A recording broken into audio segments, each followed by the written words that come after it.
Kamakailan lamang ay napabalita ang posibleng pag-transfer sa Philippine Navy ng nasa 6 na Abukuma-class destroyer escorts mula sa Japan matapos ang pagpupulong ng dalawang bansa sa Singapore nitong Hunyo lamang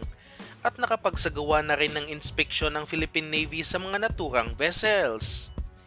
Nasa magandang kondisyon umano ang mga Abukuma-class base na rin sa kanilang pag-inspeksyon dahil alam naman natin kung gaano kagaling sa maintenance ang mga Hapon at napakagandang balita nito bago mai-transfer ang mga warships sa ating bansa. Hindi rin masyadong kalumaan ang mga Abukuma class at kung sa totoo nga ay mas bago pa ito kung ikukumpara sa BRP Conrado Yap na dinonate ng South Korea na isang Pohang class corvette at lalo na sa mga Del Pilar class offshore patrol vessels na dinonate ng Estados Unidos at makikitang malaki pa rin ang serbisyo ng mga naturang warship sa bansa. Ang mga Abukuma class ay mga destroyer escorts na katumbas ng isang frigate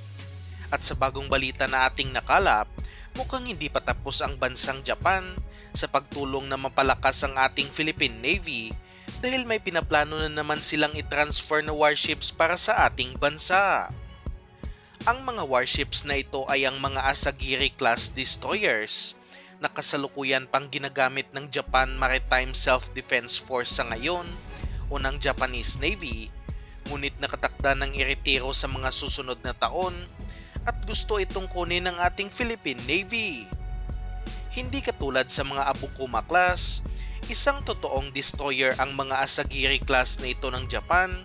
at di hamak na mas malaki ito sa ating mga warships dahil may haba ito ng nasa 137 meters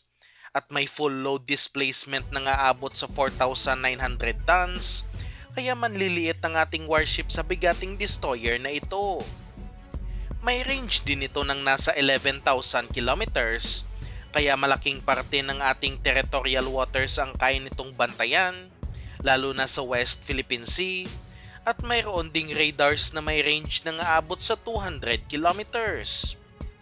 Pagdating naman sa kung gaano kalakas ang firepower ng Asagiri class, hindi naman tatawaging destroyers ang mga warship na ito kung hindi malakas ang firepower. At umpisahan natin sa main gun nito na 76mm Otomilara Naval Gun na kalimitan nating nakikita sa mga warships ng Philippine Navy. Dalawang Phalanx 20mm close-in weapon system kaya siguradong protektado talaga ang Asagiri class laban sa papalapit na missiles o aircraft ng kalaban. 8 Harpoon anti-ship cruise missiles na magsisilbing armas laban sa mga kalabang warships at iba pang surface targets. Isang Sea Sparrow surface-to-air missile system na kargado ng 8 anti-air missiles na panangga din laban sa mga papalapit na aircraft o missiles ng kalaban. Isang ASROC Octupo launcher na mayroong 8 anti-submarine missiles na panlaban sa mga underwater targets. At ang panghuli ay ang 2 triple torpedo launchers na panlaban din sa mga underwater targets. Kitang-kita kung gaano kahitik na hitik sa armas ang mga Asagiri class, kaya kapag may retiro na ito ng Japanese Navy, ay huwag na dapat pang mag-atubili ang ating bansa na makuha ang mga warships, ngunit siguraduhin din na nasa top kondisyon ang mga ito. Makikita din dito ang kagustuhan ng Japan na mas lalo pang mapalakas ang kapabilidad ng ating hukbong sandatahan at umaasa tayong hindi lang puro segunda mano ang makukuha ng ating bansa at dapat din tayong bumili ng mga brand new na Japanese-made defense equipment. Matatanda ang napag-usapan din na i-offer din ng bansang Japan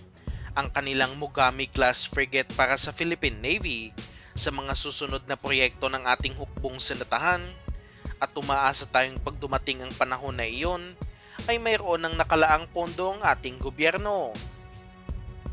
At sa balita naman pagdating sa ating Philippine Air Force, nakatakdang bibili na naman ng karagdagang C-130J-30 Super Hercules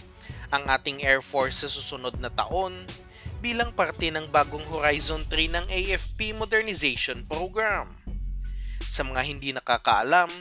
nakapag-order na ang Pilipinas noong 2023 ng tatlong bagong Super Hercules transport aircraft mula sa Estados Unidos sa halagang nasa 22 billion pesos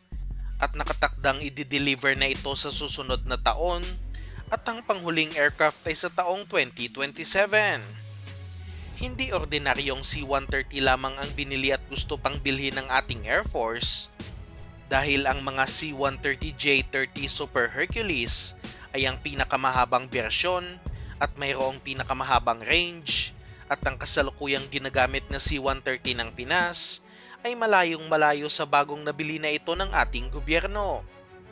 Subalit hindi rin naman biro ang presyo nito dahil tinatayang nasa lagpas 7 billion pesos ang bawat Super Hercules aircraft. Ngunit malaki naman ang magiging pakinabang dito ng hukbong sandatahan dahil mas mapapabilis pa ang pagdala ng mga equipment at mga sundalo sa iba't ibang parte ng bansa. Umaasa tayo na pagkatapos nitong mga C-130 ay makakabili din ng ating bansa ng mas malaki pang mga transport aircraft tulad na lang ng Airbus A400M military transport aircraft na ginagamit din ng ating mga katabing bansa. Masaya tayo sa ngayon na nagiging maganda na ang pag-usad ng AFP Modernization Program at umaasa tayong mas mapapabilis pa ito upang mas mapalakas pa ang pangdepensa ng bansa.